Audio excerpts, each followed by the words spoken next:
এই মুহূর্তে যে এই সমস্ত তথ্য উপাত্ত দিয়ে সরকার বাজেট করেছে তাতে 30শে জুনের হিসাব কিন্তু নাই। সবকিছুই কিন্তু সংশোধিত বাজেট এবং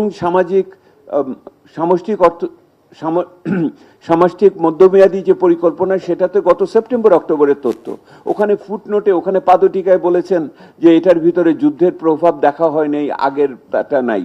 ওনারা তো এটা তো অসত্য ভাষণ করছেন। আমাদের কাছে যদি তথ্য থাকে ওনাদের কাছে তথ্য ছিল না কেন? এবং সেহেতু খুবই গুরুত্বপূর্ণ হলো 1 মাসের ভিতরে 30শে জুলাইয়ের ভিতরে এই যে সমস্ত তথ্য উপাত্তের ভিত্তিতে যে প্রাক্কলনগুলো করা হয়েছে এগুলোকে হালনাগাদ করতে হবে চলতি তথ্যের ভিত্তিতে।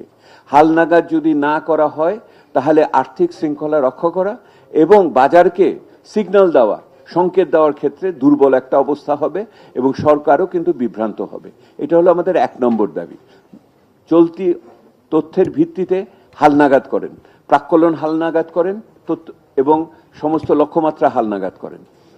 2 নম্বর, আমরা মনে করি যে 2009 সালে একটি আইন আমরা অনেক দাবি দাওয়া করে করেছিলাম, সেটা হলো সরকারের অর্থের সুব্যবস্থাপনার উদ্যোগ।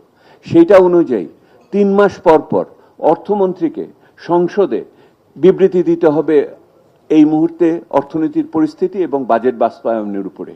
এই প্রচলনে ফিরে আসতে হবে। বিগত সরকারের বিভিন্ন সময় তারা এগুলোকে অবজ্ঞা করে গেছে।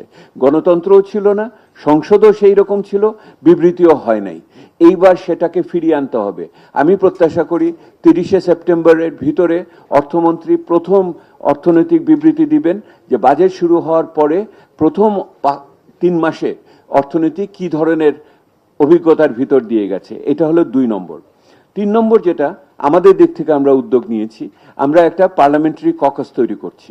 একটা সর্বদলীয়ভাবে পার্লামেন্টারি ককাস তৈরি করছি, যে এই ককাসের ভিত্তিতে পিছিয়ে পড়া মানুষের পক্ষে সংসদে কথা বলার জন্য কিছু চ্যাম্পিয়ন আমরা খুঁজে বের করার চেষ্টা করব, যারা এটার পক্ষে কথা বলবে, যে কোনো দল থেকে হোক।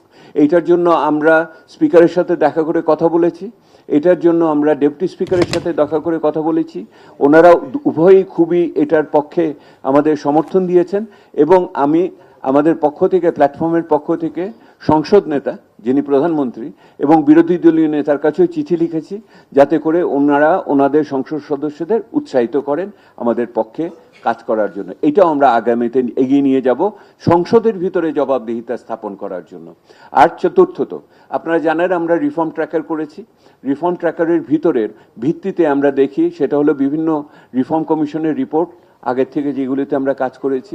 2 নম্বর হলো বিভিন্ন নির্বাচনী প্রতিশ্রুতি যেগুলি দিয়ে দেওয়া হয়েছে, সেই নির্বাচনী প্রতিশ্রুতিগুলোকে আমরা মূল্যায়ন করব। এবং তৃতীয়ত, আপনারা জানেন যে ওই যে $9.5 বিলিয়ন যে ধার আনছে, এইটার ভিতরে ওই যে কেপিআই আছে, যে সমস্ত পারফরমেন্স ইন্ডিকেটর, পরিসম্পাদনের সূচক আছে, সেগুলো কিভাবে সরকার ব্যবহার করছে সেটা দেখব।